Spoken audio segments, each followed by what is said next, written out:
प्राचीन समय की बात है। कपिलवस्तु नामक एक समृद्ध राज्य था, जहां राजा शुद्धोधन शासन करते थे। राजा अत्यंत धर्मनिष्ठ, न्यायप्रिय और प्रजापालक थे। उनकी रानी माया देवी भी अत्यंत पुण्यवती और धार्मिक प्रवृत्ति की थी। एक बार रानी माया देवी ने रात्रि में एक दिव्य स्वप्न देखा। उन्होंने देखा कि एक सुंदर सफेद हाथी स्वर्ग से उतरकर उनके गर्भ में प्रवेश कर गया है। इस स्वप्न से चकित होकर रानी ने राजा को बताया। राजा ने तत्काल राज ज्योतिषियों को बुलाया और स्वप्न का अर्थ पूछा। ज्योतिषियों ने बताया कि यह स्वप्न अत्यंत शुभ है। रानी के गर्भ से एक ऐसा पुत्र जन्म लेगा जो या तो महान सम्राट बनेगा या फिर एक महान तपस्वी और मुनि बनकर संसार को धर्म का मार्ग दिखाएगा। समय बीतता गया और रानी माया देवी ने वैशाख माह की पूर्णिमा को लुम्बिनी वन में एक पुत्र को जन्म दिया। जन्म के बाद ही वो बालक खड़ा हुआ और 7 कदम चला। हर कदम पर एक कमल का फूल खिला और फिर उसने कहा, ये मेरा अंतिम जन्म है, मैं संसार से दुख मिटाने आया हूं। ये सुनकर सभी चकित रह गए। इस दिव्य बालक का नाम रखा गया सिद्धार्थ। राजा शुद्धोधन को ये भय सताने लगा कि यदि ये बालक वैराग्य की ओर चला गया तो उनका वंश कैसे चलेगा।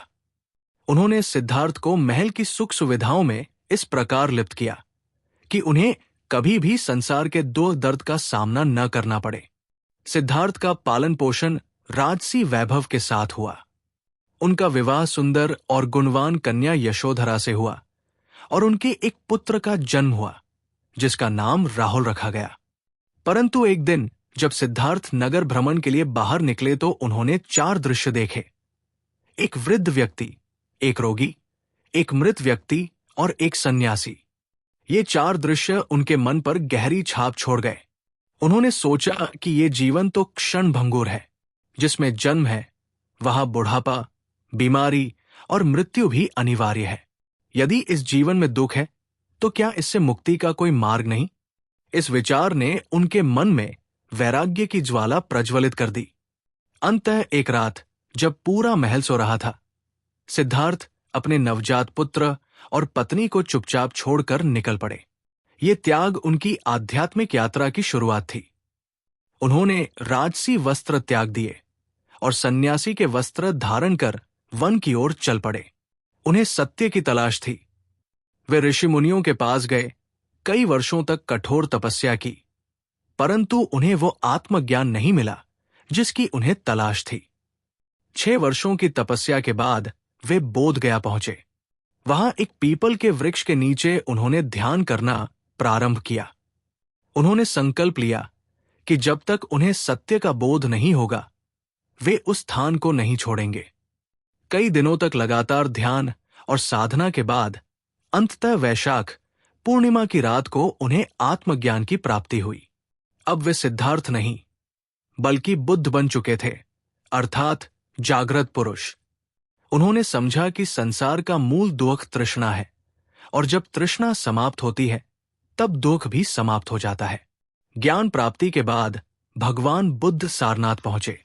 वहां उन्होंने अपने 5 पूर्व तपस्वी साथियों को पहला उपदेश दिया। यही उपदेश धर्म चक्र प्रवर्तन कहलाया। उन्होंने अपने अनुयायियों को 4 आर्य सत्य बताए।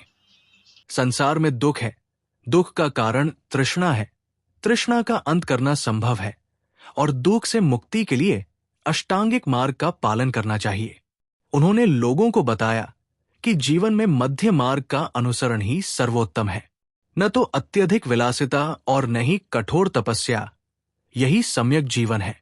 भगवान बुद्ध ने अष्टांगिक मार्ग बताया, जिसमें सम्यक दृष्टि, सम्यक संकल्प, सम्यक वाणी, सम्यक कर्म, सम्यक आजीविका, सम्यक प्रयास, सम्यक स्मृति और सम्यक समाधि का पालन करना होता है। ये मार्ग व्यक्ति को आत्मज्ञान की ओर ले जाता है और मोक्ष प्राप्ति में सहायक होता है। भगवान बुद्ध की शिक्षाएं बहुत ही सरल, व्यावहारिक और जीवन के हर पहलू से जुड़ी थी।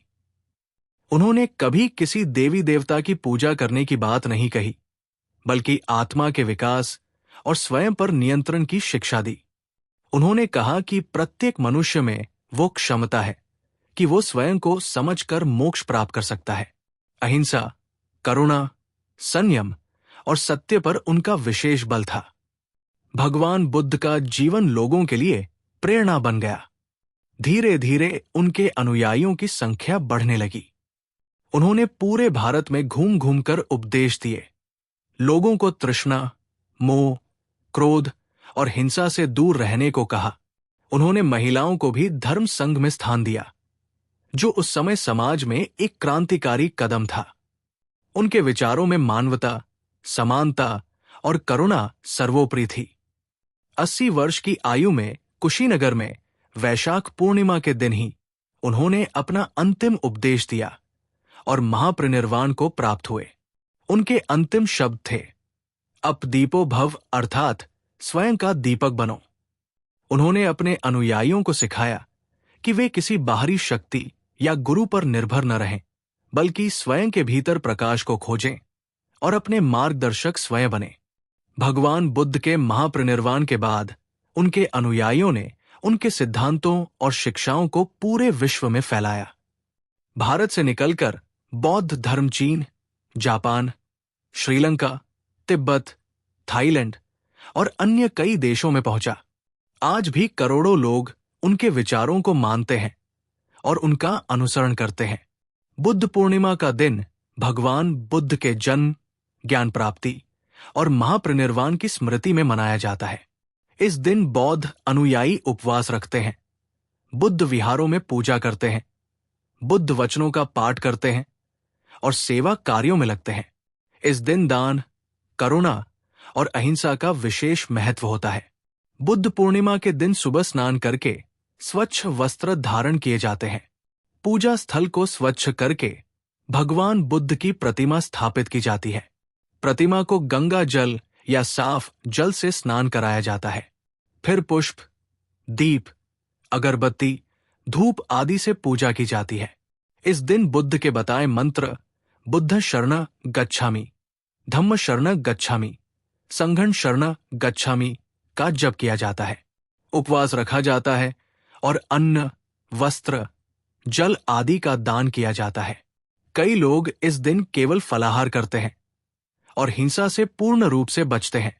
बौद्ध धर्म के अनुयायी बुद्ध विहारों में एकत्र होते हैं, धर्म ग्रंथों का पाठ करते हैं, बुद्ध चरित्र की कथा सुनते हैं और ध्यान करते हैं। इस व्रत का महत्व केवल धार्मिक ही नहीं, बल्कि आध्यात्मिक और नैतिक दृष्टिकोण से भी अत्यंत बड़ा है। ये व्रत व्यक्ति के भीतर संयम, धैर्य, करुणा और संतुलन की भावना को जागृत करता है। भगवान बुद्ध के जीवन की ये कथा न केवल प्रेरणादायक है, बल्कि ये जीवन को सही दिशा में मोड़ने वाली है। उनके जीवन से ये स्पष्ट होता है कि सच्चा सुख भोगविलास में नहीं, बल्कि आत्मज्ञान, करुणा और सेवा में है। आज के युग में जब व्यक्ति भौतिक सुखों की लालसा में अपने मन का संतुलन खो बैठता है, तब बुद्ध की शिक्षाएं उसे शांति और सच्चे आनंद की ओर ले जाती है। बुद्ध पूर्णिमा का व्रत हमें यही सिखाता है कि जीवन में चाहे कितनी भी कठिनाइयां हों, अगर संकल्प और आत्मबल हो तो सत्य की प्राप्ति अवश्य होती है।